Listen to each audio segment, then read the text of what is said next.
یہ سال 1946 کی ابتدا تھی۔ فلسطین کے غرب اردن کے علاقے میں کچھ چرواہے اپنی بکریاں چرا رہے تھے۔ پاس میں کمران تہذیب کا علاقہ تھا جہاں کچھ غاریں تھیں۔ چرواہوں نے وقت گزارنے کے لیے آس پاس پتھر پھینکنا شروع کر دیے۔ ان میں سے ایک پتھر کھائی میں موجود ایک غار کے اندر گیا، جہاں سے ایک تیز آواز آئی جیسے گفا کے اندر کچھ ٹوٹ گیا ہو۔ چرواہے غار کے اندر گئے تو انہیں قدیم زمانے کے کچھ مٹی کے برتن ملے، جن کے اندر ہزاروں سال پرانے اسکرپٹ اور تحریریں موجود تھیں جو چمڑے اور کاغذوں پر لکھی ہوئی تھیں۔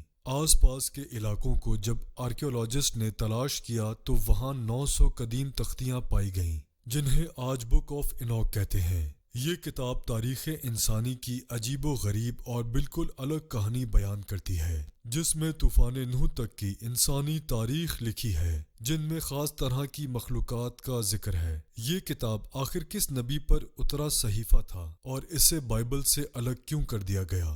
آج ہم اس ویڈیو میں اس پراسرار کتاب کے متعلق سب کچھ جانیں گے۔ انسانیت کی ابتدا سے ہی اللہ نے اس زمین پر انسانوں کی رشد و ہدایت کے لیے 1,24,000 پیغمبروں کو مبعوث کیا۔ ان میں سے کچھ پیغمبروں پر کتابیں اور صحیفے نازل ہوئے، جن میں توریت، انجیل اور زبور شامل ہیں، جنہیں آج بائبل کے نام سے ایک جگہ جمع کر دیا گیا ہے۔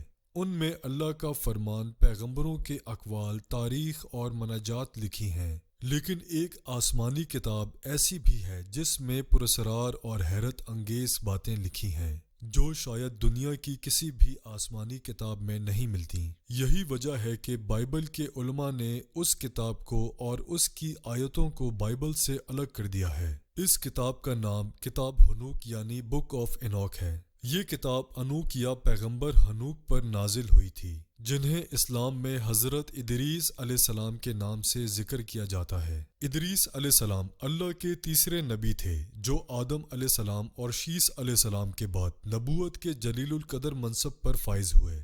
مورخین نے لکھا ہے کہ آپ کی پیدائش بابل یعنی عراق یا مصر کے علاقے منف میں ہوئی تھی۔ ادریس علیہ السلام یارد کے بیٹے تھے جو آدم علیہ السلام کی 7ویں نسل سے تعلق رکھتے تھے اور حضرت نوح کے پردادا تھے، جبکہ سمیری تختیوں میں کندہ تاریخ یہ بتاتی ہے کہ انوک ایک عظیم بادشاہ اور عالم تھے جنہوں نے سب سے پہلے لکھنے پڑھنے کی ابتدا کی تھی۔ ہنوک کی کتاب انسانی تاریخ کی ایک عجیب و غریب داستان کو بیان کرتی ہے، جس کے مطابق خدا نے واچرز یعنی فالن اینجلز کو اس زمین پر گرایا تھا، جن کا سردار شامیادہ تھا۔ یہ ہزاروں سال پہلے کی بات تھی۔ وہ اپنے 199 ساتھیوں کے ساتھ کوہ ہرمن میں اترا اور انہوں نے یہ عہد کیا کہ ہم انسانوں کی بیٹیوں کے ساتھ جنسی تعلقات قائم کریں گے۔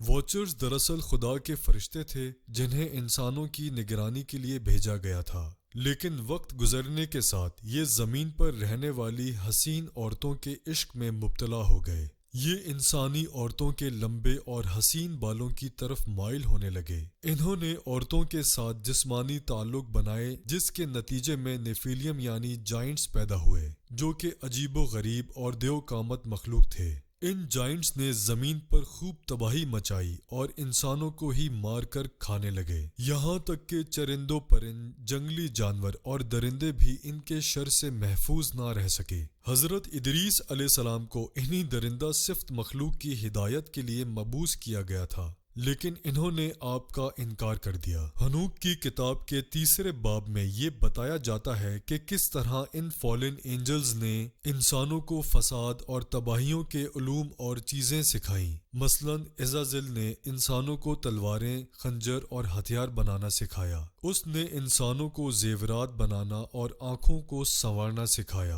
ان سب کاموں کی وجہ سے انسانوں میں برائی اور بدکاری پھیل گئی۔ اس طرح شامیازہ نے جادو کرنا سکھایا، امروز نے ستاروں کے علم اور کوکابیل نے علم فلکیات سکھائی۔ زمین میں ہونے والے اس فساد کو دیکھ کر خداوند غضبناک ہوا اور اس نے 4 فرشتے یعنی مائیکل، یوریل، رافیل اور گیبریل کو زمین پر بھیجا، اور یہ فرشتے باغی فرشتوں اور نیفیلیم کو سزا دیتے ہیں کچھ کو زنجیروں میں جکڑ لیتے ہیں۔ ان واچرز کو بھی ہلاک کر دیتے ہیں جنہوں نے عورتوں کے ساتھ ناپاک رشتے بنائے تھے۔ واچرز کو یہ 4 فرشتے زمین کے اندر قید کر دیتے ہیں جہاں وہ تا قیامت قید رہیں گے۔ کہا جاتا ہے کہ ادریس علیہ السلام کو اللہ کی طرف سے یہ قدرت دی گئی تھی کہ وہ زیر زمین دنیا میں بھی جا سکتے تھے۔ کتاب حنوک میں یہ بھی بتایا گیا ہے کہ کس طرح ادریس علیہ السلام فرشتوں کے پروں پر سوار ہو کر اڑتے تھے اور آسمان سے دنیا اور پہاڑ کو دیکھا کرتے تھے۔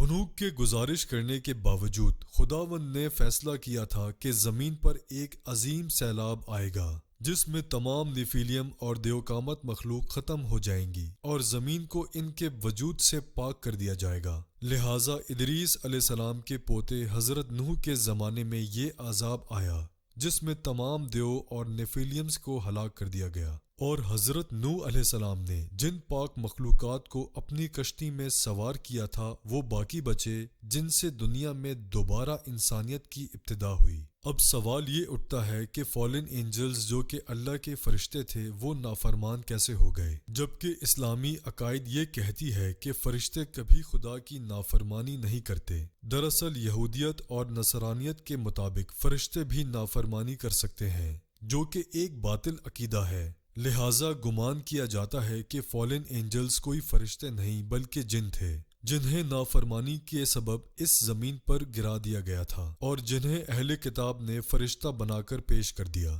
جبکہ دوسرا نظریہ یہ ہے کہ وہ واچرز کوئی آسمانی مخلوق تھی، جیسا کہ ہزاروں سال پرانے قدیم سومیری تہذیب کی تختیوں میں بھی ان واچرز کا ذکر ملتا ہے، جنہیں سومیری اقوام انوناکی کا نام دیا کرتے تھے۔ ان تختیوں کے مطابق انوناکی آسمان سے اس زمین پر آئے تھے اور یہ انسانوں سے ٹیکنالوجی کے اعتبار سے کافی ترقی یافتہ تھے، جنہوں نے انسانیت کو کئی علم اور تکنیک سکھائی، لیکن انہوں نے جب زمین پر فساد مچایا تو انہیں ہلاک کر دیا گیا۔ ممکن ہو کہ وہ واچرز یا انوناکی کسی دوسرے سیارے سے اس زمین پر آئے تھے اور جن کی طرف ادریس علیہ السلام کو بھیجا گیا تھا، لیکن جب انہوں نے آپ کا انکار کیا تو انہیں زمین کے اندر قید کر دیا گیا اور ان کی ناپاک نسلوں اور اولادوں کا طوفان نوح کے ذریعے صفایا کیا گیا۔